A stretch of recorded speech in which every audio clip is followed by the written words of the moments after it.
половина и може и повече.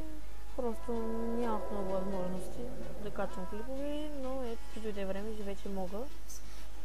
И сега ще ви покажа новите неща в сървъра, като ето кое, новия спаун. Вече имаме нов спаун. Ето, това е. Тук има кули. Това е портала за Survival. Кула пак. Тук е портала за... Да, на малко чемпион. Тук е портала за шопа.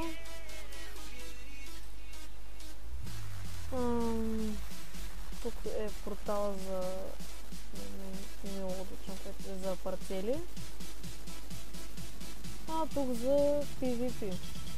Как го видите. И чемпионите ми зарежда, защото съм направил ето устройките ми на две ми на тайни. Виждаме така, тук долу също има. Тук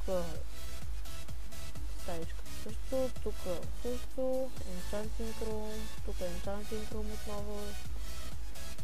Тук отзад също има, тук също има също стаички.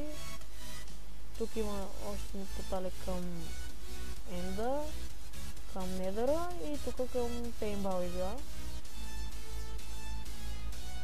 И да ви покажа новият Warp Help, има нов Warp Help, който е на плот.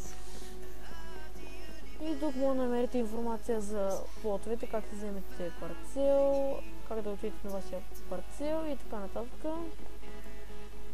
Тук може да намерите информация как да направите рез. Тук има допълнителна информация към реса. И сега да ви покажа новия Warp Survival. И ето го с портала. Да, портала е там долу. Спаунвейто тук. Катите си Warp Survival. И продължавате надолу. И след горе-долу 1000 блока вече може да строите. Тук има една къща, Min House, направена от This is Love. И да ви покажа новия Warp парцели. И това е всичко общо в този клип. Искам отново да се извиня, че не съм качвал клипове от много време.